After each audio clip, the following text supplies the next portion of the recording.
Okay, so as you guys know, the BBC scandal around Hugh Edwards is still going on and it's actually escalating. There are more allegations against him from his colleagues.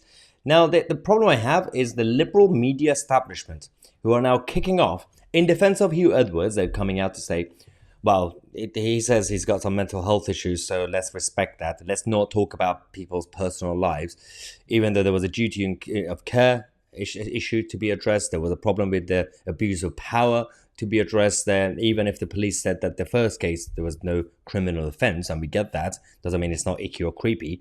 But now the fresh allegations from his own colleagues, some people are not happy about allegations coming out.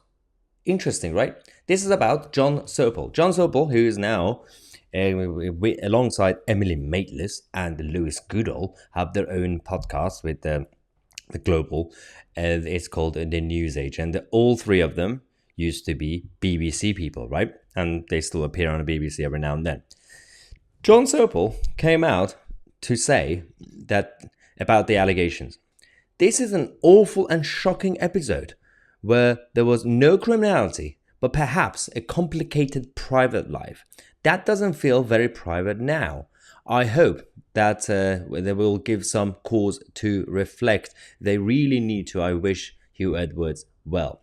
Okay, so he has a problem with people talking about people in the position of power, their private lives, right? Just because, they might not do well. There's an issue of hypocrisy, and I'm going to expose Jon Sopel's hypocrisy in this video.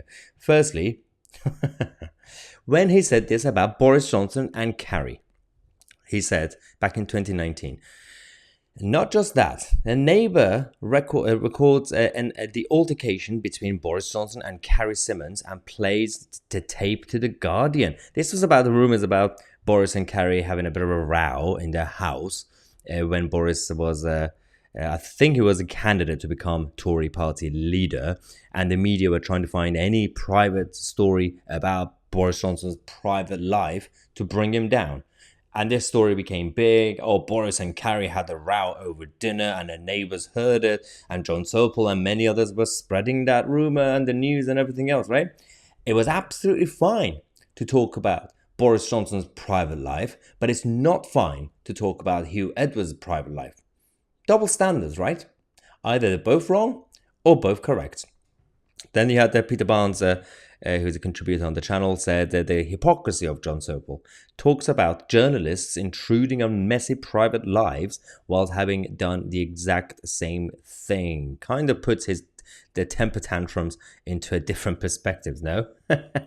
Absolutely agree with Peter Barnes. It is completely chaotic, this sort of mentality. You also had Jon Sopel again tweeting, this is last night, saying, "Dear BBC4 and BBC News, well done on handling the breaking news about Hugh Edwards and the fact that he's now being treated in hospital, but to then straight off, back of that, into a report on him facing fresh allegations of misconduct, that was just terrible. How dare you mention new allegations? Just cover it up. Don't talk about new allegations. You don't have to. They're not important." Are you kidding me? Just because the timing is wrong? If the allegations are coming out, you have to talk about it. It's your job as a journalist.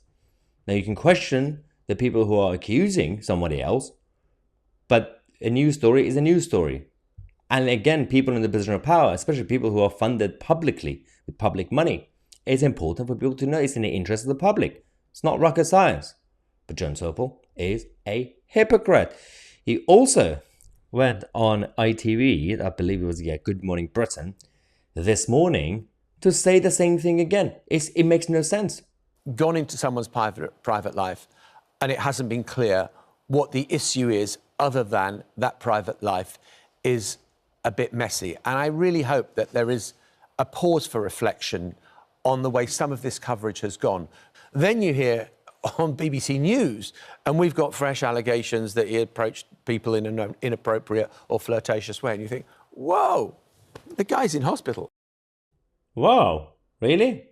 So his private life is just a bit messy. And then at the end, when he talked about the fresh allegations, he very subtly, he played it down. Well, apparently he was just being flirtatious. So words, it's all about the angle. And these people are professionals. I think they were trained by the BBC's culture. So they were trained to be subtly biased so that we don't see the bias. So a lot of people never noticed the obvious bias from the likes of the BBC, for example. But now we're getting it. Now we notice, we know exactly why they're talking in that sense. Even a couple of words in a sentence, the way they phrase it, you can see that there's bias in it. But in the past, they would just talk professionally and in a polished way. And a lot of people say, I can't see any bias. They're just reporting the truth. They're just being impartial. No, they're not. It's about how they phrase a sentence, how they phrase questions to people who are being interviewed by them. And this is why they're going down, because people are waking up to this chaos of the whole of the establishment. It's not just about the media, it's also about our cultural institutions and the political structure that we have.